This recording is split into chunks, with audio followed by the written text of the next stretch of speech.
Dragon Quest VII has always held an interesting position in the history of the Dragon Quest series. Originally released over 25 years ago back in the year 2000, the game marked Dragon Quest's jump from the world of the 16-bit Super Famicom to the more advanced 32-bit PlayStation. However, due to a difficult development plagued by multiple delays, by the time the game was released, the PlayStation itself was already reasonably long in the tooth, and it had been nearly 5 years since the release of Dragon Quest VI.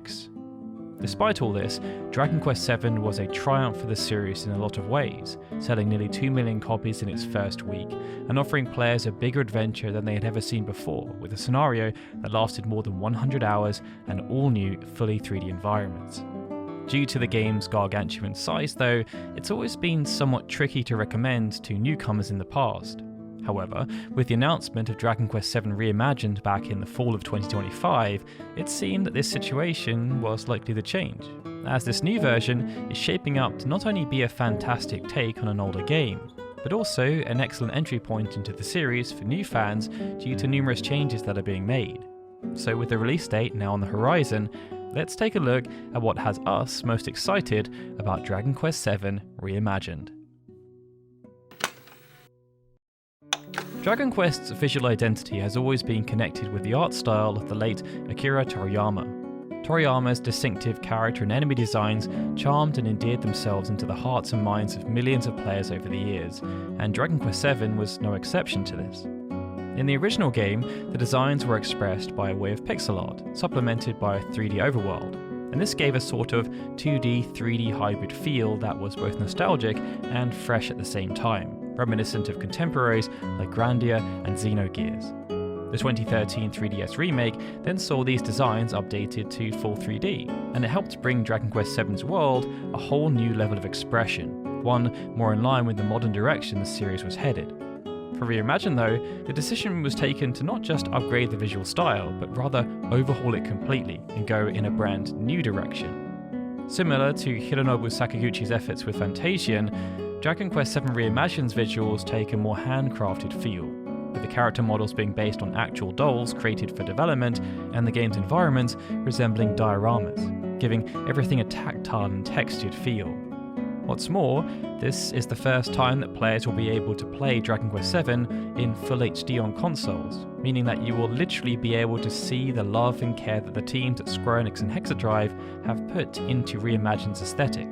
The combined effect is, as seen from previews, absolutely gorgeous, matching perfectly with Toriyama's whimsical and unique art style, and just feeling very Dragon Quest in all the right ways. Though Dragon Quest as a series is well known for having long run times, the original Dragon Quest VII is easily one of the longest entries. Featuring a hefty main story that really took its time weaving its tale, with even the game's first combat encounter happening hours into the game, the scenario easily ran into the 3-digit mark for a lot of players, and that's before even taking into account all of the side content. While adding a good deal of quality of life changes and other features, the 3DS version didn't alleviate this as much as one would expect. And so, when the decision was made again to revisit Dragon Quest VII for Reimagined, the team decided to go back to the drawing board. As explained by Takeshi Ichikawa, the producer of Reimagined, this process was exhaustive, and saw the narrative built back from the ground up, reworking certain elements of the game's story while cutting others, all in an effort to make the game easier to get into for those either trying the game for the first time or for the first time in a while. The result is a much more focused and streamlined story, with extra emphasis being put on improving the pacing over the original. For example, certain plot arcs that were once mandatory have been made optional, and provided you have the right prerequisites necessary to start them, are available to complete in any order you wish. This change adds a degree of player agency when compared to either the original release or the 3DS remake, while also helping to keep the main scenario moving along. Those concerned that the efforts to streamline Reimagined's scenario have resulted only in story cuts though, fear not, because alongside their complete reworking of existing plot elements, considerable strides have also been taken to add to the game's story with brand new, never-before-seen content. Building on Reimagined's central cast of characters, these additions will mainly focus on each individual party member's backstory, and are designed to help players get more invested in them, while also offering a deeper emotional core to the game's narrative. Without getting into any spoilers, why this has us so excited is because Dragon Quest VII's cast was so fun in the original game, and the chance to become even closer to these characters and learn more about their pasts, presents and futures is exactly the kind of world building we like to see when older games are reworked for modern consoles. Though it's a little unclear at this exact moment how substantial these side stories will actually be, especially considering the directive to streamline the experience, after seeing what a great job has been done with HD 2D remakes in this regard, it suffices to say that we're looking forward to whatever new adventures Reimagined has in store for us. Dragon Quest in general is well known for being a refined yet true to form old-school role-playing experience, something evidenced even in the series' most recent entries like Dragon Quest XI. But this is probably best exemplified by the user interface, which for many years has remained more or less the same. In fact, even the recent HD 2D remakes all featured essentially the same tried and tested UI design. But keeping with the development team's theme of making Reimagined a more accessible and modern game, they went back to the drawing board and reworked the UI from scratch to be more familiar to today's gaming audience. Dragon Quest's simple, bordered UI is sometimes called out for being too menu-heavy, and being an RPG, this sort of comes with the territory. With Reimagined though, these traditional bordered windows of Dragon Quest have been replaced by a tab-based menu system, more akin to modern titles like Final Fantasy VII Rebirth or Clair Obscur Expedition 33, which should make rifling through inventories and spells all that much easier, while additionally displaying relevant information like party statuses and currently equipped weapons and armor in a clean, convenient, and easy to read layout. On the surface, this may seem like a fairly silly thing to get excited about, but seeing as the moment-to-moment interactions you have with the game can really affect how you experience it, and given how often Dragon Quest as a series has stuck to its guns in terms of design choices like this, the fact they've been willing to revisit this in the interest of improving quality of life speaks volumes about their overall approach to the game. Now, a big part of every Dragon Quest game is exploring the world and plunging into dungeons in search of treasure, experience that carry the ubiquitous threat of danger lurking around every corner. Throughout the series, this danger has often presented itself in the form of random encounters. However, later entries bucked this trend in favour of something different, and have featured visible enemies both in and out of dungeons.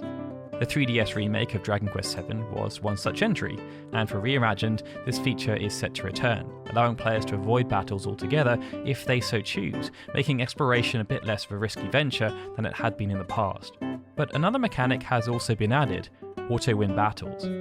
Auto-battling has long been a core part of Dragon Quest's combat mechanics, and by assigning general strategies either to your whole party or individual members, battles against rank-and-file enemies could be sped up dramatically as a result. With Dragon Quest XI, this idea was taken even further, as while riding your horse in the field, it was possible to knock over and instantly defeat weaker enemies without needing to battle at all, and when on foot, the player was able to execute a preemptive strike for additional damage. For Reimagined, it appears as though both of these ideas will be combined and expanded upon, as now, when out and exploring, attacking any enemy will result in either some bonus damage or their outright defeat, should they be sufficiently weaker, similar to systems seen in games like Earthbound or more recently, Metaphor. This quality of life update has the potential to speed up the gameplay considerably, allowing for better resource management of items and magic while out adventuring, in addition to faster grinding, something we're sure everyone would welcome. One of the most praised aspects of the original Dragon Quest VII was its Vocation system, which allowed characters to learn a wide variety of skills, abilities and spells by leveling up specific classes. Reimagined sees the return of this system, albeit with a couple of noticeable changes. In the original game, a character was limited to having just one single vocation at a time, and though abilities could be permanently learnt and used on other vocations, mastering the vocations themselves took a long time, as progress was based on the number of battles fought. For the 3DS remake, this was tweaked slightly, with abilities being more tied to the vocation a character was currently using. In either version, should the player want to switch vocations to learn a new one, they were required to re-level their character, making the whole process a bit frustrating at times, even if the payoff was ultimately worth it. In Reimagined, this has changed, and now not only does leveling up your character's vocation happen by way of a separate experience system, but characters can have up to 2 vocations at a time through a process known as moonlighting, meaning that swapping a vocation out doesn't mean losing all your stats. While moonlighting, a character will also be able to level up both of their vocations simultaneously, giving them access to more abilities sooner, in addition to speeding up the process of acquiring the necessary prerequisites for the more advanced vocations. Finally, changing vocations has never been easier than in Reimagined, as players are no longer required to return to All Trades Abbey like in the original, but will gain access to the ability to switch vocations on the fly as the story progresses via the career sphere.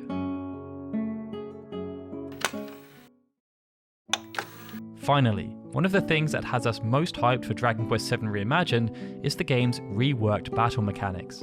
Again, drawing inspiration from the more recent mainline Dragon Quest games, Reimagined is set to feature a host of quality of life improvements and updated systems for us to really sink our teeth into. First off, you'll be able to freely adjust the difficulty of the game's combat, meaning that not only can you make things easier on yourself if you're having a hard time in a particular section, but also that you can make things even more difficult and reap the rewards that come with tackling tougher challenges. You can even create your own challenge runs if that's your desire. Second, all characters will now have access to new conditional abilities in battle by way of the Let Loose command. Seemingly similar in concept to Dragon Quest VIII's tension system or Dragon Quest XI's pet powers, Let Loose requires a character to first get sufficiently worked up, but in turn gives them access to extremely powerful abilities that can easily turn the tide of battle when your back is up against the wall. What happens when using the Let Loose command will be dependent on the vocations your character has equipped, so figuring out the best combinations to cover a variety of situations will be instrumental, but it also gives you a lot of room to explore and experiment to find ones that best suit your playstyle. Combining all of this with the changes to the vocation system, these updates will bring Reimagined more in line with the modern RPG experiences, and they promise to make battles more fun, and we can hardly wait to get our hands on the full game to try things out. And with that, they were 7 reasons that you should be hyped for Dragon Quest VII Reimagined. Which of these are you most excited for though? Or is there something else you're excited for that we didn't mention? Let us know in the comments below, and be sure to like and subscribe to Datalog for more content in the future. Be sure to also check out all the unique stuff we have on offer on Patreon over at patreon.com/Datalog, including ad-free versions of our long-form content and even bonus videos. Alright everyone, with that, this is Darryl signing out. I'll see you all again soon for more RPG goodness.